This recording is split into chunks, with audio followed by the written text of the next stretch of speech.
Hi, I'm Doug Monda. I am a retired police officer out of Central Florida. Spent my entire career in a SWAT team, drugs and guns on the street, just a lengthy experience of hard days and traumatic events. And one thing that I've learned on this journey is that it is really important to take care of your mental being as much as it is your physical being and things like that. Take care of yourself is probably the most important thing that you can ever do in your life, physically and mentally. So what I would say to all that is I recommend at least doing something. This after action workshop that I'm part of has been a blessing in disguise for many people, to include myself. It gives me the opportunity to listen to what's going on out there, listen to new resources and new tools that I can use, and it can be used for the same for you and your loved ones and friends and coworkers. So please tune in. Please share your thoughts and feelings with us, and maybe you could help us help somebody in need. Thanks again, and I look forward to seeing you on the After Action Workshop. Hey, I'm Raul Rivas. I'm a retired Orlando PD officer, a SWAT guy, task force guy, done a little bit of everything. And we had this after action workshop that we're doing now. It's for everybody. It's for every first responder that's out there. It's that place you can go to where there's no rules. We'll talk about everything. And what I like about it is that I get to listen to people like me and get to learn from people like me when you guys are interacting with us. So join us, workshops, look for it on the After Action website. I am Chris Scallon. I'm with After Action, their first responder and veteran support team. And just a brief intro on who I am. I am a former medic, former firefighter, and a U.S. Navy veteran. And I'm a retired sergeant with the Norfolk Police Department in Norfolk, Virginia, where I created the Critical Incident Stress Management and Peer Unit, and was a director, their inaugural director for our individuals that were in crisis or needing help. I started working over here at After Action to kind of expand the scope of the people that we can help. And again, my first true love is always going to be first responders, veterans, and obviously, more importantly, I think, the family members of those disciplines. And when we talk about first responders, I mean everybody. I mean dispatch. I mean sworn, non-sworn forensic folks, medics, firemen. You name it. If there's a nexus to first responder, or you're working in that capacity to either support first responders or veterans, then this is for you. And basically, this is just us trying to give you a forum so that if you had a question, concern, just any kind of topic of interest that deals with either mental health, substance issues, or the job in general, or what to expect under certain conditions. I myself have been a responder to numerous mass casualty events and nationally specific tragedies. And so I know what it's like to deal with working in that field, but also working in the aftermath of these horrific incidents that occur. And I'm fortunate to work with an amazing team that really highlights the importance of being culturally competent and understanding that while a veteran or first responder experiences trauma, just like everybody else, there are some pretty specifics and cultural differences that occur when you're working within this field. So I want to let you guys know this is for you guys, and anything you want to ask or anything you want us to bring up is completely up to you, and we're happy to talk about it with no conditions, and everything is confidential, and this is between us. So enjoy, ask questions, and we appreciate you tuning in.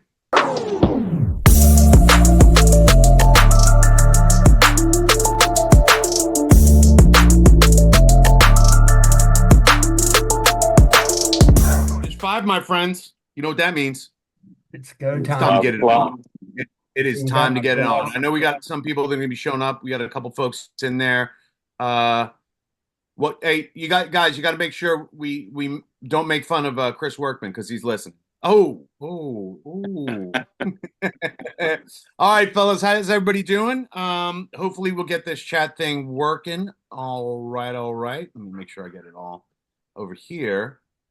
Again, this is our inaugural, the inaugural After Action workshop. So we're down and we're going to go over a couple different things here. We're going to keep it loose. So, all right, folks, welcome to After Action, and welcome to the Doug, Chris, and Raul, aka the Shit Show, where we talk about all things that you want to talk about. We are trying this out. We're hoping to get some good comments. You guys are going to probably be driving most of the direction of the show as far as what you guys want to hear, what you guys want to ask questions about, anything that's going on. So I'll do a quick intro and then we'll go around the horn. But again, I'd like to thank everybody for that's logging on and just bearing with us. And like I said, throughout this entire time, if you got a question, I think you could like raise your hand. We're not in charge of picking who gets what or what questions. That's going to be the eye in the sky. That's Marky, the president of the dark web that we're working on right now. So again, as we go through this, please feel free to ask any questions you want. All right, folks, thank you. I'm Chris. I am a retired cop out of Virginia. Was also a medic and a fireman and a Navy veteran, and a Mets fan. Go Mets! They beat LA, which was awesome. That's why I wore the hat. Otherwise, I'd have been in protest. Other good news for all you Mets fans out there, they retired David Wright's number, so that's what's up. And if anybody doesn't know the connection, I worked for David Wright, third base for the Mets. I worked for his father. He was my captain in narcotics for a long time. So got to give my props to DW. Yeah. So we started working in this field. I helped set up our program in my agency and started working nationally, getting different places set up, different organizations, different departments to work on with their first responders, sworn, non-sworn, their families, and also veterans are included in that. So that's kind of what brought me to this space. I'll pass it over to you, Dougie Fresh. Oh man, how did I end up getting here? Well, I am also a retired police officer out of Central Florida, and 2013, if I'm correct on my age, I attempted to take my life due to trauma and things that were going wrong in my life. Yeah, I was stuck in a dark hole. I say a deep dark hole is the term that I learned from Chris, and didn't find a way out of it. Didn't have the proper tools, didn't have the proper education. My department didn't have the proper resources. Not bashing the department. The department did wonderful things for me, but I just come from an era where we didn't have the tools or the resources. And I've been in this space since 2013. Like I said before, I always tell everybody I'm just you 10 years from now. If you're now in the teaching and the educations that I do nationally, I always tell everybody I'm just you 10 years from now. And I've learned a lot in this process. I've been around for a minute, and I like to share some of the stuff that I learned with people. Because not everybody learns the same way. Not everybody learns, not everybody can do therapy. Not everybody can do uh, yoga, whatever it is that they've thrown out at us over the years. So I just try to share the few things that I've learned, and hopefully I can help somebody not go through or go down the path that I went. That's Awesome, it. Dougie. Awesome. Raul. Man, I've been going through it. You guys saw me over here struggling. I finally got my computer going here. It's been a struggle, man, today. It's just so got into a hotel room and they couldn't get me in the room, and they're actually working on the door as we speak, trying to get the locks to work because they install a new system, so it's not working correctly. And then my computer, like I said, I couldn't get online for some reason. So I finally think I got the flux capacitor fluxing finally. So we're all to a better start now. Yeah, Raul Rivas, truly honored to be here with the two legends you see there, before you, Doug and Chris. I'm the baby of the group, if you will, in reference to being in the mental health field. Uh, I am a retired police officer out of Orlando, Florida. Did 26 years down there. Like the guys have said, we've kind of been there and done that in different ways. Been there and seen that. So saw my share of stuff, and I guess what's given me a somewhat of a platform is my involvement in a pretty national event that happened down here in Orlando. And at the tail end of that event, well, several months later, I kind of had my breakdown, tried to get myself killed several times, and then got help through family and some good people around me. Uh,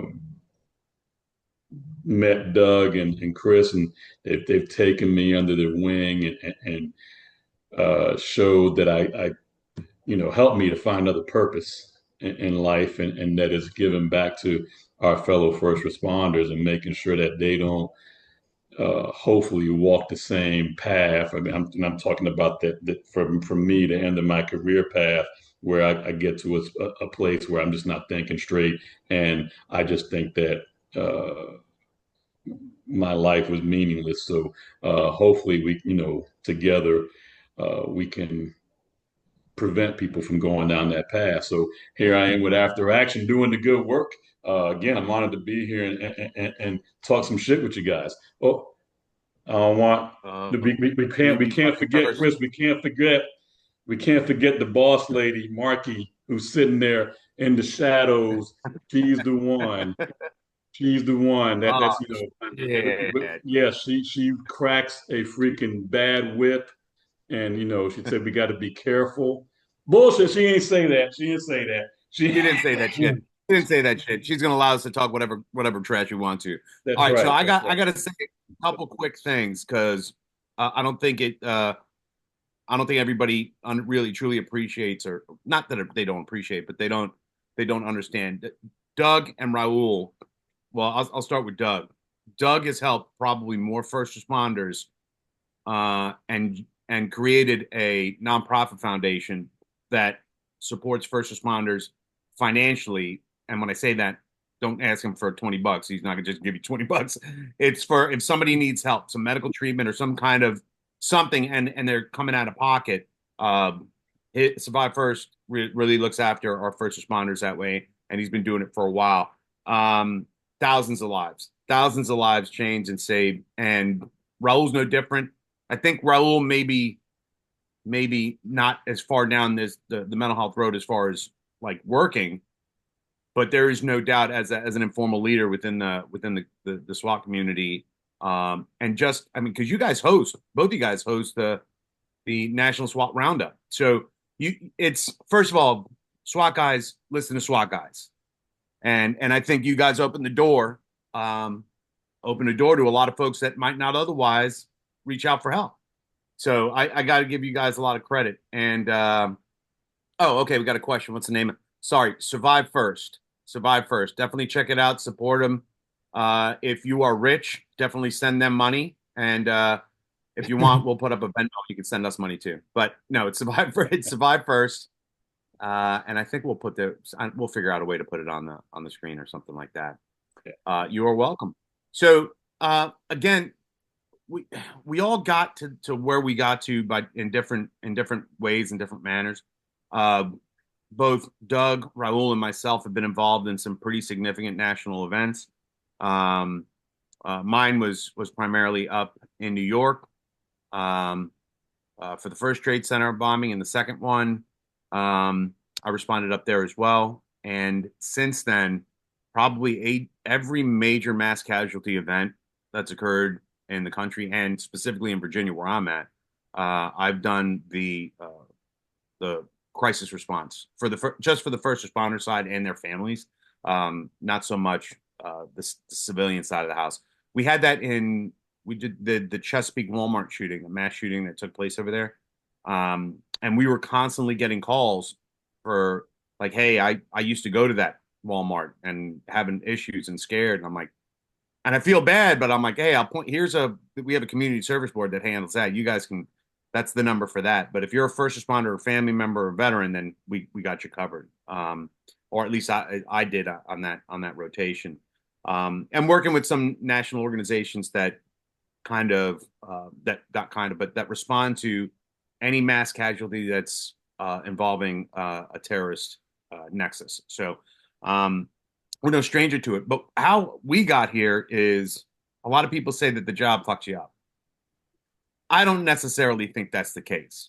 I think it doesn't help, but I think what happens to us when we're growing up really impacts us on who we are, and then we kind of gravitate towards a job that that puts us in harm's way, which I think we're fine with. And we had this discussion, and I was going to ask you guys just to kind of elaborate on it.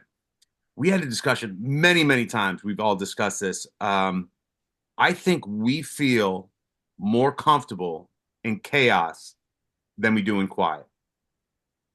And I think that's an entire career, an entire life of, I'm telling you, and I know we've talked about it. I'm probably more comfortable in a gunfight than I am in some social functions where it's just you're like meeting new people and this and that. But yeah, it's weird, and it can be a little off-putting. And I remember the most, I guess, the most prominent thing that I think of when I think of that was out of that movie, The Hurt Locker.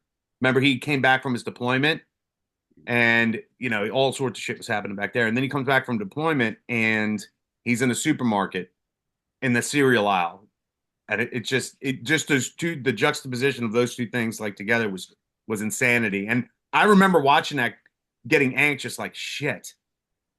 And then I'm like, but when he was in combat, I was like, oh yeah, that's okay. I don't know. What do you guys think? Yeah, I'll tell you what, man. I'm sorry, Doug. Two things. I forgot this. One thing I forgot to say. We were just out in Los Angeles a week and a half ago, and they had that horrific training accident. Three of their brothers died in an explosion out there. So I want to make sure we pay our respects to them, and wishing the families and the other deputies just well, and hopefully they're doing okay out there. Thoughts and prayers going that way. In reference to the chaos, I'm gonna tell you that was a shocker, man. The first time my therapist, I call the bitch that I love, but she told me I'm addicted to it. You're addicted to the chaos, like an adrenaline the adrenaline junkie type thing, and it's funny because I always say that's one of my go-tos when I'm doing some shit that I just hate or just makes my skin crawl. I'm like, man, in there a SWAT call out somebody need killing, some kind of hostage situation. I'd rather be doing that than doing what I'm doing, at the present moment whatever I'm happy. I mean, and it can be like you said, when we go to these when I say not these, but sometimes we go to these events, and not so much mental health stuff, but these other fruitful events we got to go to. Sometimes, man, I'm like, man, I sure wish somebody would come in here with a gun, try to shoot the place up, and give me something to do. Dude, I get it, man. I get it. I know because all of us have been involved in some significant stuff. 7 shootings I've been involved in, all on the job, not in my personal life, but I can tell you, especially in working narcotics and working undercover and doing all that stuff. When we were in narcotics, or when I was in K9, we were doing like building searches or somebody's held up and it's just me and the dog. There's a moment, and I know you guys know this very well. You're either on the back of a raid van and you're a block away, and everything gets dialed in, and you're like, you step off and you know what's going on and you know what's happening. You're kind of prepared. You don't know what to expect, but you're prepared for anything to go down. I remember that it was like, only way I can describe it is like you have a huge waterfall that falls down in some jagged ass rocks and deep, and it's just dangerous. And it's right before you go over the falls, that little calm right before you go over. It's zen like. And I know I kind of thrived on that kind of feeling. and you kind of you step outside you step outside of yourself a little bit and you're like, oh, all right, this is good. And then you go home and then somebody's like, did you empty the dishwasher? I'm like, what the fuck? What really? You know what I mean? Yeah. Yeah, yeah, yeah. I think we all kind of say the same thing in different aspects. But let me take a step back. You said that chaos. Obviously, I've had a problem with chaos. I've been in chaos my entire life, and I joke about it. I'm never the guy to sit there and go, "Oh, I come from an abusive family," but my parents were from Italy, so that was traumatic in its That own. counts. Your mother Ain't and nothing, father nothing from wrong with Colombia. Italians, man. Nothing wrong with Italians, man. No, there ain't nothing wrong with them except they're loud and obnoxious. And your parents are from Colombia and your parents are from Puerto Rico. So clearly all three of us have been traumatized at birth. And then you come into that into your life. But I'd like to share this with the people watching. Anybody who's seen me, I should say stand up. I call my thing stand up now because I like to think I'm a comedian. But anytime anybody's heard me speak, I always thought my trauma was the worst possible. And I'm sure everybody thinks that. When you're in it, you're on fire. You're literally walking around on fire, and your trauma is the biggest. And my wife would come home from work, and she used to teach kids how to communicate. I forget what the title is in the elementary. Speech Yeah, pathologist. Yeah. in the elementary school. And she would come home complaining. I always call him Little Johnny because I don't want to say his real name, but she would say Little Johnny would mean to her or wiped a booger on her or kicked her. And I'd always be like, are you kidding me? That's what you're like. I just dealt with a child who was, horribly abused. I don't even want to say the words. I say all that to say this. I spent a lot of time in a hospital at some point in my life, and 11 weeks I laid in a bed looking at a sign on the wall, and it was the 10 smiley faces. And the first one was smiling, and the last one was the red angry face. And it said, "What's your pain level at?" And as I looked at that for 11 weeks, that's all I looked at. I didn't have TV to watch. I couldn't watch TV. Towards the end of it, it hit me, and I realized it never said underneath if you're a cop. It just Mhm. said, what is your pain level at? And so I looked at it as what's your trauma like? So I always tell everybody trauma is trauma. You don't have to be like us three involved in shootings and horrific national events and have that. You could trauma looks different to everybody. It could just be, like I said, I met a police officer once that ran over a squirrel on his way home from work. And he was a former dive team cop or, dive team, right? Is that what they call them? And Mhm. most dive team cops have to pull bodies out of the water quite frequently. And just the fact that he had hit this squirrel on the way home, he never returned to work after that day because that traumatic experience. Now, granted, there was other things that added fuel to that fire, but I just always like everybody to know, don't sell yourself short.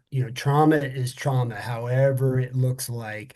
You might hear us talking about guns and violence and think, oh, well, I'm not that kind of cop. Yeah, I met cops that never pulled their gun out of their holster in their entire career. And they go, oh, and we all remember the FHP trooper that said, oh, I'm just a ticket writer. Remember Yeah. that? Do you remember that Yeah. conversation? So I like everybody to know that they are equally as important. It's just the conversations that we might have might be one way, but just put yourself in your position and your life and your journey, and maybe you can get something out of it. Did Hey, that make Chris, sense? and I ask you this, Chris, isn't that truly an issue that we have as first responders, that we listen to the stories, right? And then first thing we start doing is comparing, because even when we're just joking around, right? And we start telling the stories, I'm going to kind of one up you, and it's for fun. We do it for fun, but we're Yeah. telling those good stories. But then it also gets put in this context where uh, I heard your trauma. Mine doesn't really sound as bad as yours, so I'm just gonna kind of stay. Is Yeah. that an issue? Is that an issue that we have? Yeah. Yeah. I mean, we're constantly seeing that.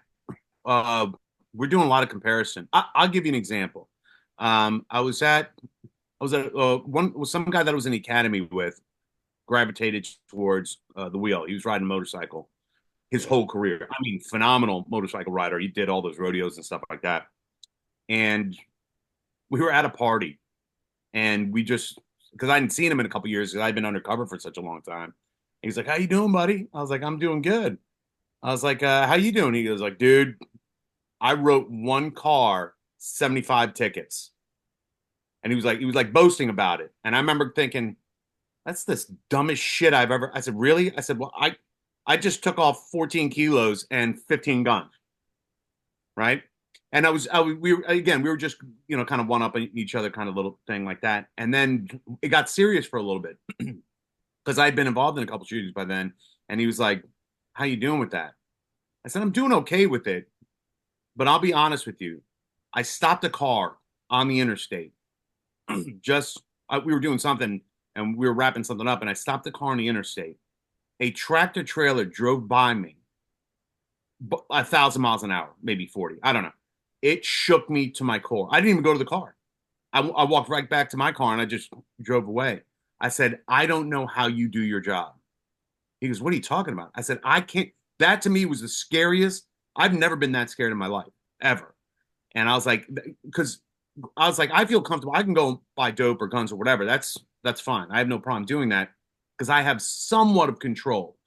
I can probably talk myself out of some pretty shitty situations. You cannot talk your way out of getting smashed in the back of the head by a side mirror. That's what I was thinking. And so we sat there for a while and we gained a really cool appreciation for what he's comfortable with. I don't think I could ever do. What I'm comfortable with, I don't think he could ever do. And it's not that one's better than the other. It's just, it's apples and oranges, two different kind of things. But for some reason, I look at, because I know Raul and Doug get this all the time because of the incidents that you guys were involved in, and we get it, pretty much all of us. They're like, just like you said, well, I didn't, I didn't really get involved in a shooting or anything, so it's not a big deal. And to them, I say this: being involved in something like that, like a shooting, is like putting a punctuation mark at the end of a sentence. More folks from the guys that don't pull their guns out, or they do and they never shoot, or whatever it is, guys and girls, that's more stressful to the body and the mind. More people are struggling with near incidents, stuff that almost happened, because there's no control. There's really no closure to it. Whereas in a shooting, there's a closure, good, bad, or otherwise. But the other ones, it's just like I had a kid that I was working with. Like he rolled up on like 4 different shootings in progress. And when he either challenged them, they dropped the guns, or they fired a round, and then when he gets in front of them, they dropped it.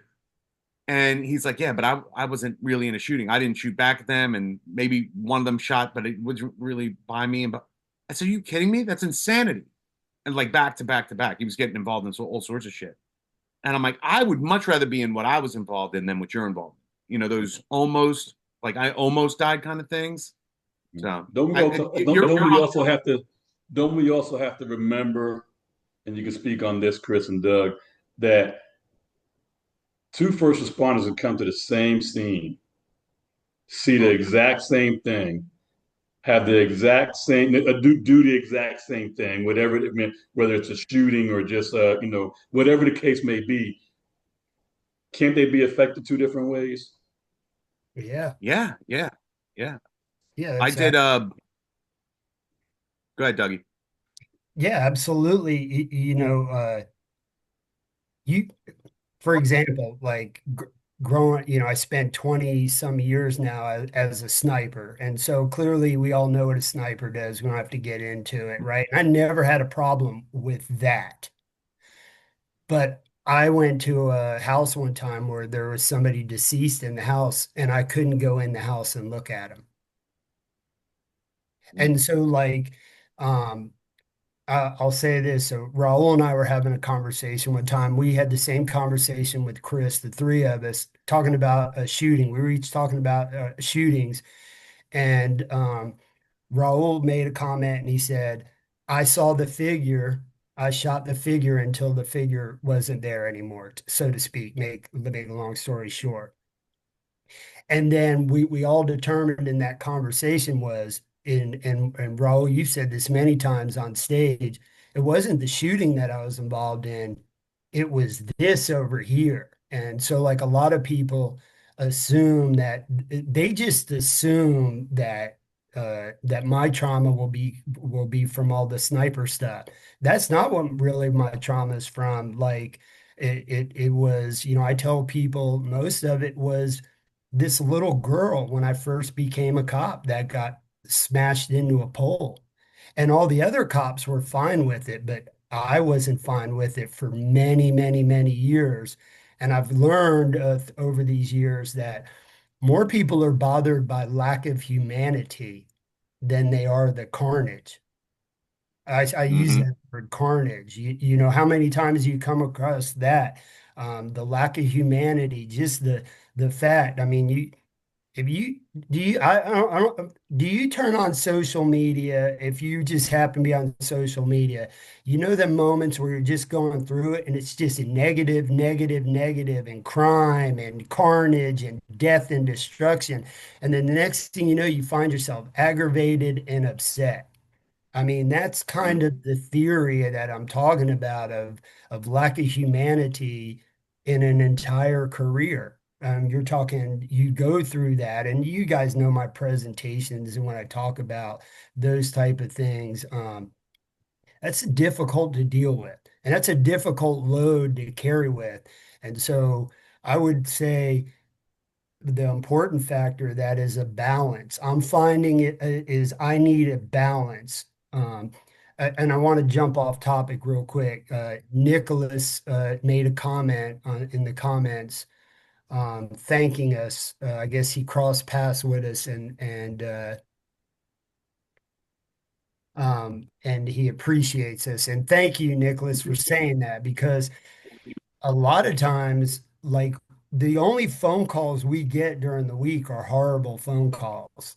Like it's not easy to get a phone call from a police officer that's got a gun in his mouth, and you're sitting there trying to talk to that person, and say the right things. And so I'm learning that the balance, if you've got so much negativity and so much carnage and so much death, lack of humanity, death and destruction in your life, and you're not balancing that out with the good things in your life, the things that bring you happiness and joy.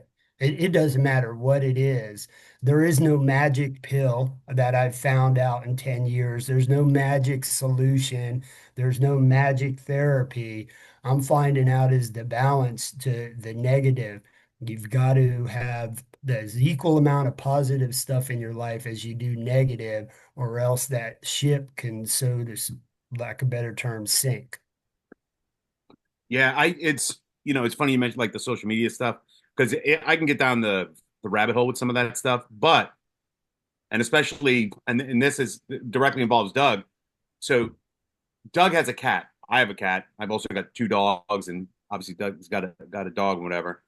But I'll spend. Doug's got an evil cat though. Doug's cat is evil.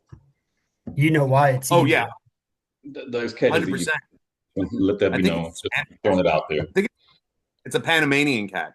I think. Yeah, that's the problem. That's the But problem. so I'm like on the social media, Doug. So Karen and I share Doug's wife. We share. There's no verbiage. It's just she'll send a cat like hitting something or like smacking it or like giving a raspberry or something like that, and I'll send her some other goofy shit with some cat or some animal kind of doing like because if I don't look at like the stupid silly stuff, I'll just be miserable all day long, and we get that all the time. And I saw there was I saw Nicholas Rowe. I didn't get a chance to read it, but uh, we rarely we see, like Doug was saying, and Raul was touching on it. We spend so much time dealing with folks that are in crisis or that are struggling at their lowest point or close to it, and we very rarely get to see the good side or something when it works out. I mean, we see it work out if we get somebody some help or get them into treatment or whatever that looks like. Um, but very rarely. So, and I say this because if any of you guys that are out there, like you're kind of surrounded by certain things and you're trying to help some people out, because if you're doing this job, and I don't care if you're fireman, medic, dispatcher, corrections, if you're working amongst this community, at some point in time, you're trying to help somebody out or cheer somebody up. And you often don't realize that you're doing anything. You feel like, man, am I even doing anything? And then one day, this happened like 3 or 4 times, but we were all in Boston. We were all presenting or doing something out in Boston for some conference. And I was getting done speaking, and I come down, and this lady comes up to me, and she goes, "You're Chris, right?" And I'm like, "Oh shit." I'm like, I probably said something offensive or something like that. She goes, Probably. "You," because I was like 100%. Somebody always complains when I talk, right? So I was like, "Oh shit." I was like, "All right, whatever." And she's like, "No." She goes, "I was listening to you and Doug and Raul, and we had like Richie and Chris on and all that good stuff." And she goes, "I was in a really bad place, and you guys really helped me out." And I said, "Oh my God, thank you so much. Phenomenal." Can't because I was having a bad month, and that just kind of that one little, because we don't get to see the good side of it. The greater news was that she's like, "Man, I would love, could you tell Doug and Raul and those guys that I appreciate it." I said, "Shit, they're here." I said, "Let's go." And we went down there, and I remember I brought her down there. I had to go back and do some other stuff, Yeah. but we're all talking. I got to tell you, it was one of those things. And the other time I was speaking, oh, not speaking, I was teaching a certification class, and this we're on a break or doing something, and this officer comes up, hands me something, and we all get this. Like if somebody will come up and give you a challenge coin or a patch or something, hand me like a little Ziploc baggie and had what I thought was a coin in it, and I just took it and put it in my pocket because I was still kind of going through all the curriculum, right?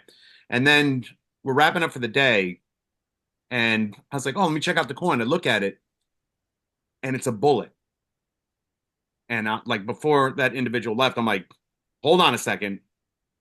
I need you to come talk to me. What's going on?" And he goes, "Oh, you don't remember?" And Doug, Raul, how many people do we talk to in any given month? Yeah, it's like hundreds. Right? And when I say talk to, I'm not just saying like interacting, like, "Hey, how you doing?" Blah blah. I'm talking like we talk to people a lot, like for long durations. He goes, "You don't remember me?" I said, "No, I apologize. I'm horrible memory wise, but what happened?" He goes, "I was going to kill myself, and you talked to me for 3 hours. That was the bullet I was going to kill myself with, but I'm not going to anymore." I'm like, "Are you fucking kidding me, dude?" I said, "First of all, lead with that, and don't just hand me a bullet, because I don't know if you're an ex-wife or like a hitman for some guy that I locked up or whatever." But I will tell you that takes away. I got to say, years of not knowing what we do helps somebody. So if you're doing this job and you're talking to somebody who's down or struggling with something, and you just give them some advice and you don't think it means something, I'm telling you, it fucking means something. And don't stop doing that. And don't stop because you don't necessarily get that response back. So I like to think that with as many people we talk to, that at least a quarter of them are doing a hell of a lot better or appreciative of that. But again, and I say this, when we work in this field, mental health, substance issues, and just trauma, sometimes we won't have the luxury of the shade of the tree that we planted. So we're Right. planting seeds. We're trying to make a difference. We may not ever see what that looks like, but from time to time, we as people need a reminder that, hey, this this I helps always sometimes. think and I'm not the most religious person, but I swear it's the Lord working in mysterious ways and knowing how to get the timing right. It always seems like the timing is right because I you guys have said it, but this can be heavy. The conversations that we have with people can be heavy, and I call it a shake off. And so most times we're able to shake it off, and move on and be okay. Sometimes it just sticks on and when you're having that conversation with somebody that's talking about, and let's go to the ultimate here. Somebody that's talking about taking their lives. That thing sticks with you. And that sticks with you. It's hard to just shake that one off and move on to the next day. And then you start compiling a couple of those. And so we also need to pay attention to ourselves. And it just seems to me, and when I've talked to all you guys, when I saw you guys talking about Doug, Chris, and our other partners, Richie, and Chris, uh, it always seems like we get these messages at the right time. Yeah. When Oh, it kind of, like just like you said, yeah, it's the right you're all time. at that conference. It re-energizes us because and that conference is one of the big ones. That conference to take it out of you. We like you were saying, we had a couple bad months and just for a whole bunch of different reasons, right? So and then to hear that kind of interaction and to see that young lady and her talk to us and get that. I mean, it's just that just warms you down to the bone, and I swear it happens at the right time for us, because Yeah, these things we do had a get we had a shitty lead up to that. Yeah. But yeah. I will tell you, and I know you guys know this, but I would I think she helped us more than we helped her. Yeah. That's what Definitely in that time. And so, I would want to add some solutions, based on what the direction we've headed in this conversation. Remember, I was just talking about the balance of joy and happiness and balancing it yeah. out.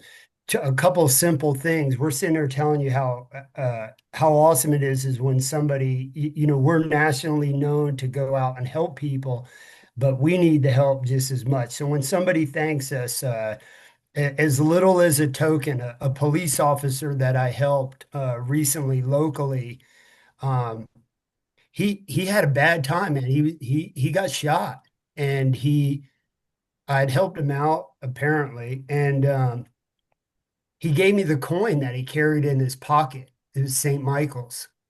And it's not no junky coin. This is the real deal. And he said, I carried this for him. And this is a dude who's been there like us, been there and done that. And he gave it to me. And I'll tell you what, man, that's probably one of the coolest things I've ever got. And I carry it. So I'm telling you this.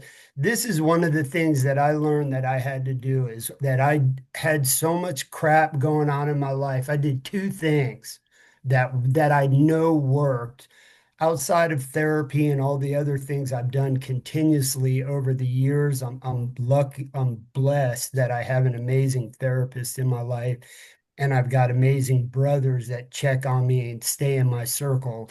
That's why I'm able to do as well as I do. But two things. One day I had to get on my hands and knees and beg God for mercy because I just could not function correctly anymore. And I just couldn't see the light at the end of the tunnel. And the very next day, my wife walked into the room, and I've been with her ever since. So, and I also say that be careful what you ask for. He's got a sense of humor. He can send you an evil cat Yeah. lady like he did me. Um, Yeah. the other thing is I'm not very good at this anymore, but I used to be really good at this. I call people that I Yep. know are going to bring joy into my life. And so when I tell this in presentations, every Monday, I worked Monday through Friday. I worked in the ivory tower with the rest of the drug agents. And I every Monday I would get a pad. I had a pad of paper. I'm a big pad guy. I got pads everywhere. And I would write five people that I loved. I always, I'd have my big brother on there because he's nothing like me, as y'all know. And I would have a surfing buddy, and I would have a fishing buddy on that list, and I would have a triathlete buddy because, that's my favorite thing, surfing and triathlon. And I would call them up because I know we would talk about surfing or triathlon or something that would make me feel good. And I would ask them, when you call up people and you go, hey, how are you doing? You have to mean that when you ask that question, especially when you're dealing with responders and people who are struggling. And so I say is, hey, how are you doing? Oh, I'm okay. That's what every cop says. And I always joke about it. A cop will be bleeding out of his ears and the corner of his eyes with a bullet hole in him, like all three of us, and go, hey, man, you okay? Yeah, I'm okay, man. I'm doing all right, just fine. Be meaningful behind that and say, really, then tell me something good that's going on in your life. Because when they tell you something good that's going on in your life, it's going to bleed over into your life, something positive, something good. So those are like, that's just a simple tool. You don't have to go anywhere to do that. 99% of us have our freaking phones in our hand 24/7 anyway. And so little things like that can help you achieve some balance to get rid of that negativity and to help in that capacity. I also want to add this laughing. First of all, there's nobody that makes me laugh as hard and as much as Chris Scallon. Okay. And so he was talking about Boston, right?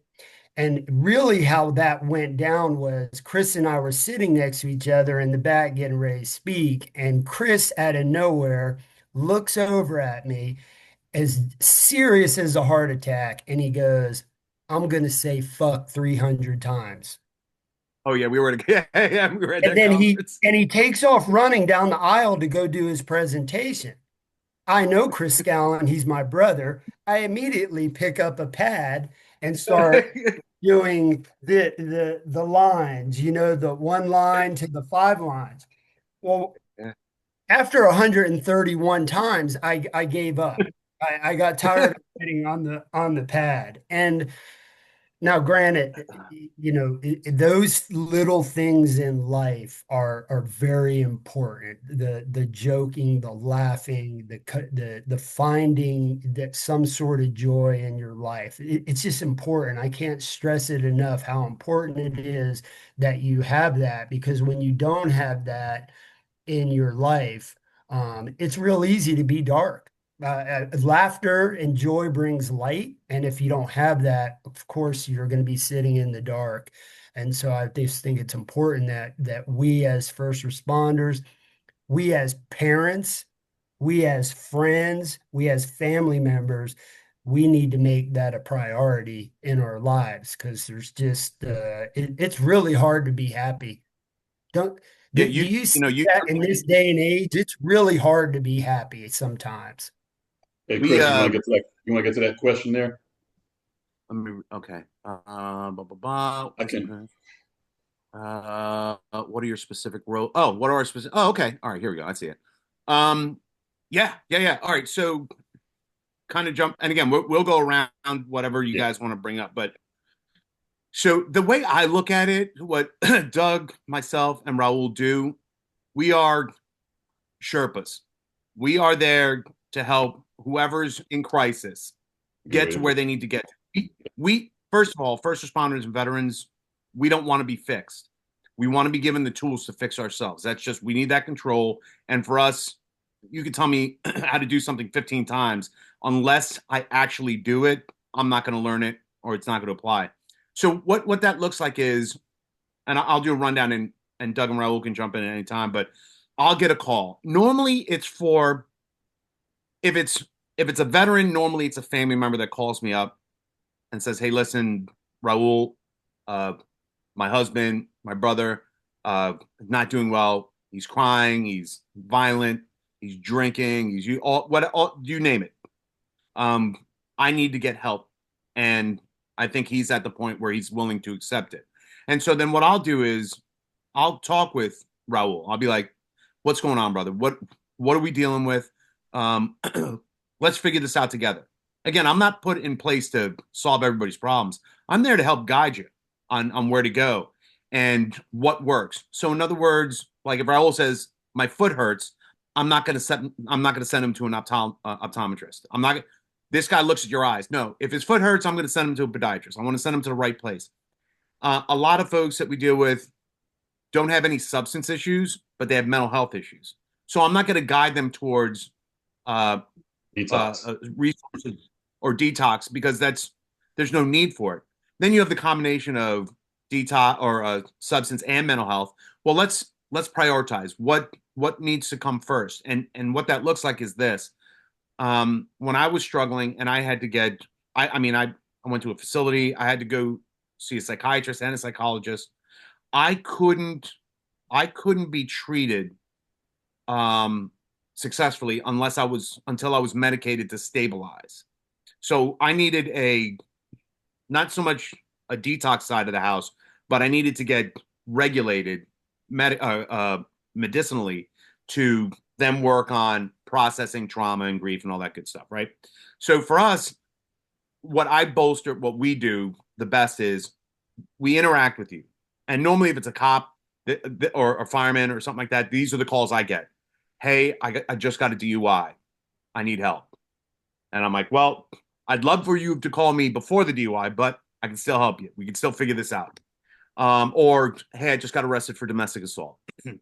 I got drunked up or high or whatever. And all. So normally I'm getting those phone calls from the individual or a command staff that has been like, here, you got to help this kid. So once we do that, and you go whatever resource, if I'm sending you to a master's level clinician where you're just talking to somebody and you're still at home, going to work and all that stuff, I'm going to check in with you, just like Doug and Raul. Well, I'll probably call you in the day or two after. Hey, how'd it go? Is it good? Was it a good clinician? If you're going into inpatient, once you go in, and we just had this, because again, I'm in Virginia. Uh, Somebody that I know that reached out a couple years ago, then had some issues and needed to go back into treatment. I would go out there. So we'll go out, check up on our people. Hey, what's going on? How's the treatment working for you? Do you have questions, concerns? Can I do anything for you? Can I help work with your command? Can I help work with your family? Which is a big component of what we have at After Action, that the inclusion of the family and trying to figure out how that works. But the most important part for us, once you get done with treatment or whatever resources that we're helping you out with, we're still in touch. Once we have come in contact, we're bonded. I don't give a shit if it's 4 o'clock in the morning, which again, I always joke, nobody goes into crisis at noon. It's always fucking 2 or 3 in the morning. I got your back. And I will tell you, through experience and witnessing it firsthand, you call Raul, you call Doug, you got somebody to talk. We don't give a shit. We're not judging because we've all been as fucked up, probably worse than most people. But we're there to help. So we If help I you. could jump in there, Chris, I think so. Yeah, more than just being a liaison. This is just going through that question and what our specific roles are. More than just being a liaison, uh, we are that person that's going to guide you to whatever help you need. So, you may not need to go to a treatment center, but we're going to be there to help you find a therapist. We may need to find you an IOP. Maybe we need to go find you equine therapy. But we're going to be that. So we build those type of relationships for After Action for ourselves. None of us are salespeople. We have a career. We're career law enforcement people that just happened upon this industry, and we're giving back, and so when we approach an agency, when people approach us, it's about what do you need? How can I get you there? How can we help you? So, and that's what I would tell you. again, being the baby in the industry, this is why I can get down with what we do. We're about helping the right way. We're about doing the right thing for the right reasons. So we're not salespeople. We're not trying to push. Everybody's got to go to treatment. That's not what we're about. We're about helping. We're about educating. And if you need to go to treatment, we have that as well. So Yeah. that we do and everything in between. So we Training. all build, we all build relationships with the first responder community around the nation, and whatever that means, that's what we're about doing. Yeah, it's all we want is, and Doug mentioned it earlier. Uh, I think we're trying to do what we wish we had when we were struggling. Absolutely. That's Yeah. as clear as I can make it. And I will tell you this much because I think somebody just mentioned something on the thing. Um, Once you kind of, when you're in crisis and when you're dealing with all this stuff, and this is we're dealing with folks like this all the time, right? Uh, I call it the me show. When I'm in crisis, it's the me show. The Mm, weight of despair and grief that we leave behind us with our families, with our friends, job, whatever. We're also there to help be almost like the trauma translator for the family, because the mm. family puts their shit aside to take care of what their loved ones. That's tiring. That's exhausting. I know, and Doug and Raul talk about it, but like Doug mentioned, Karen got Karen should have 15 PhDs in dealing with somebody who's in crisis, right? Uh, my wife Jill has seen more trauma just from living with me than anybody else. So I Same will way, tell my you family, same this: way. Yeah. it's it's it's about, and Raul, and again, we have a couple more shows obviously coming up, but Raul's story of his relationship with his father and certain things that kind of transpired. It's to me, it's I don't think we realize what we put our loved one. We hurt. I'll tell you this: we hurt the people we love the most, Yeah. and it's crazy. And we treat them, the people we treat the worst are the people we love, because I will treat a stranger with the utmost respect and dignity and whatever, and then I'll come home and yell at my wife, or be mad, and just kind of go off. We A part of our job is to help educate family members. Hey, this is what somebody's going through when they're in treatment. This is what you're going through while your loved one's in treatment. Let's help you connect once he or she comes back, because you're almost kind of having to rebuild that relationship again, but it's stronger. I think it's much stronger.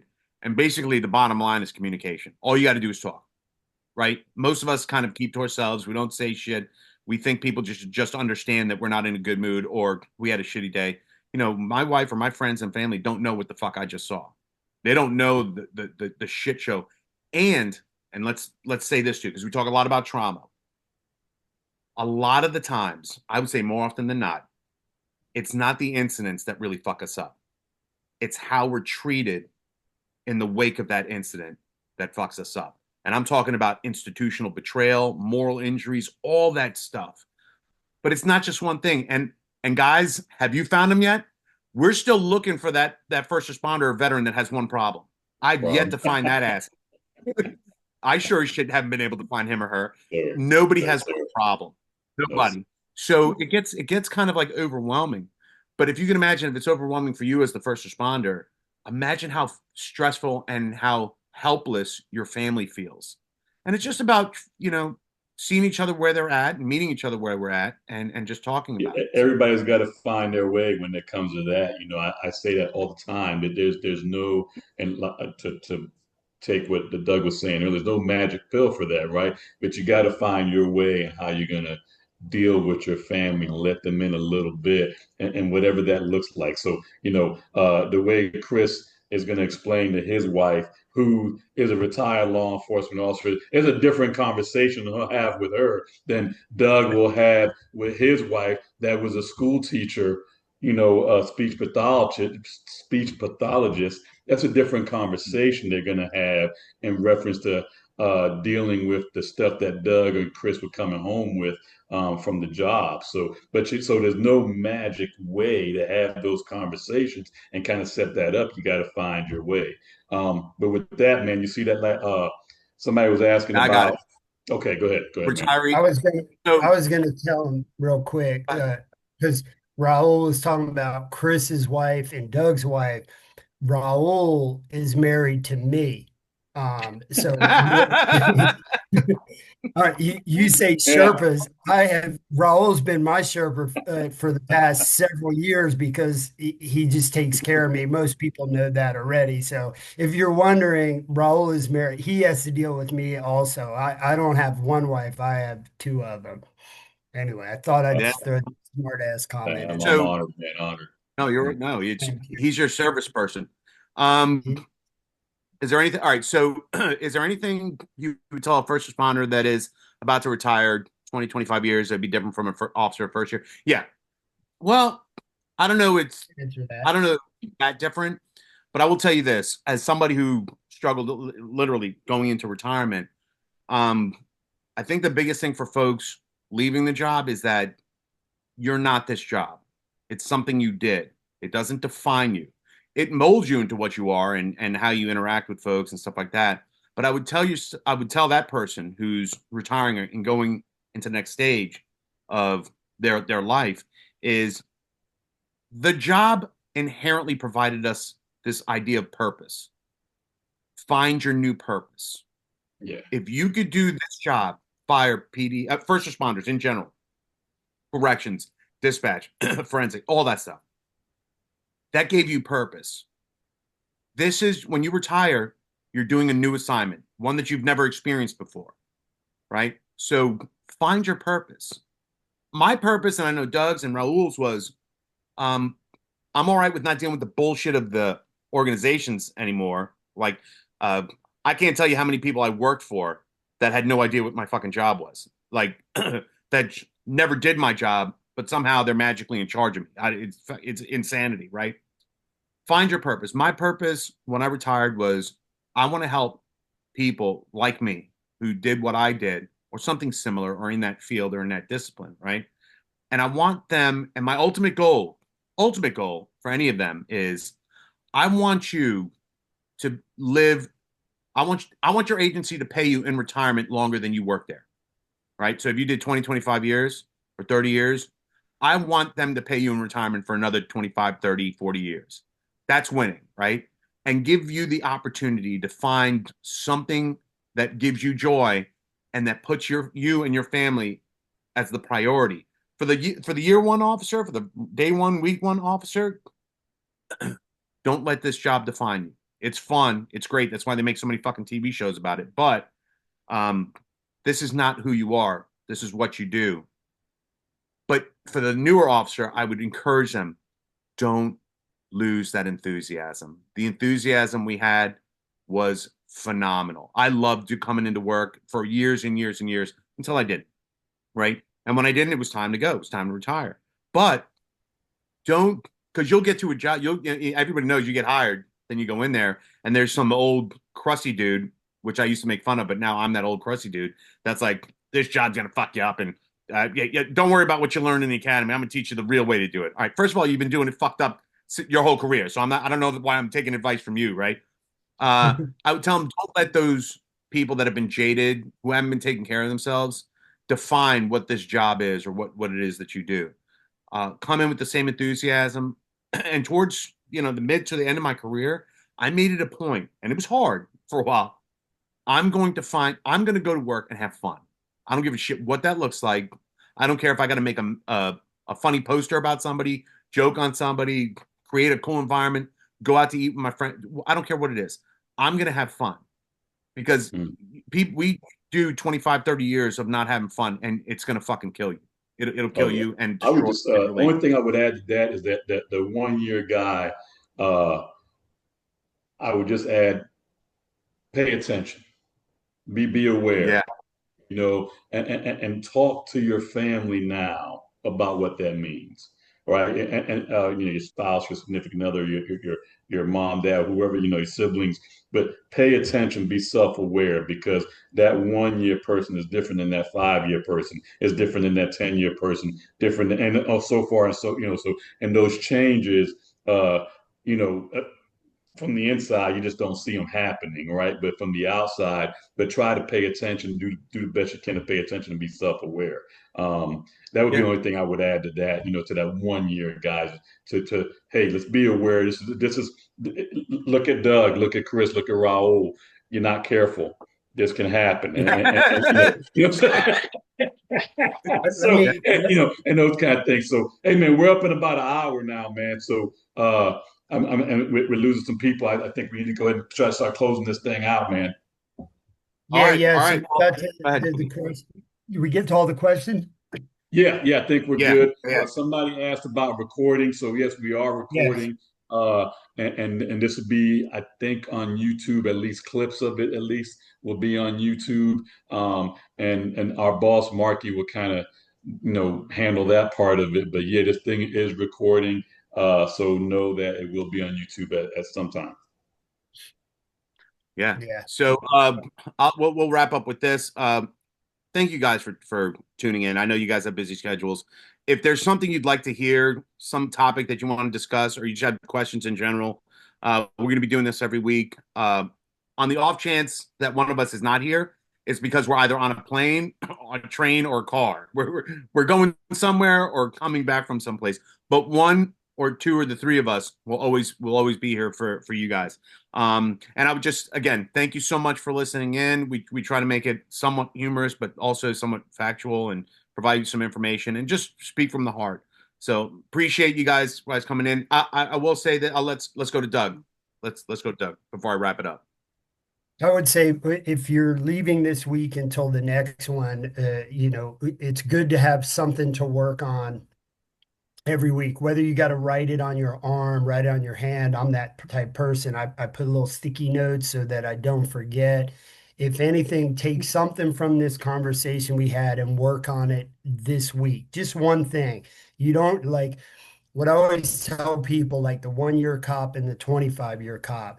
You can't unfuck 25 years in 25 minutes, and you've spent 20 some years, or if you're 40 or you're 50, whatever your age, you've taken all those years to build this thing you're dealing with. You're not going to fix it in 25 minutes. So baby steps, take one little single step at a time. And if it's this week, maybe focus on finding what brings you joy in your life and work on that balance and enjoy. And for the 1 year cop and the 25, I will say this: focus on this more than you focus on these. That's the difference. If I would have, and I use this for an example back there, I would ride that thing for 1 year, train every day of my life, 8 hours a day for 1 year, for one day, for one event to win a gold medal. I put that much effort into winning a gold medal, and I never put no effort into this to win this gold medal. And obviously, that gold medal helps me none in the mental health industry anymore. Clearly, the bike's on the wall at this old age. So I wish that I would have done that as a 1 year cop and as a 25-year. I wish I would have invested as much time into being happy and a better version of myself than I did as other things. So I'll leave with that. All right, Raul. Yeah, just thanks for tuning in. We appreciate this is going to be a weekly thing. I can't tell you enough. And please, comment, let us know if there's some things you want to talk about. And we're open to it. And you see, we're going to answer the questions live as they pop up. So I appreciate it. And yeah, just like Doug said, I hope you took something from this and put it in your tool belt and work on it. We talked about it a lot in this 1 hour. We kind of went the Yeah. whole gamut. We can focus in on some stuff as we start doing these shows weekly. We'll figure that part out. So thank you very much. I appreciate it. And I'll leave with this. like we used to do on our other shows as well. If you or somebody you know is struggling and you don't know what to do or who to call, reach out to us. I think Marky would be able to put our information, or you could reach out to us through the links that we have in the bio of the YouTube or the videos that we have. So with that, you guys be safe, love you, and take care of yourself.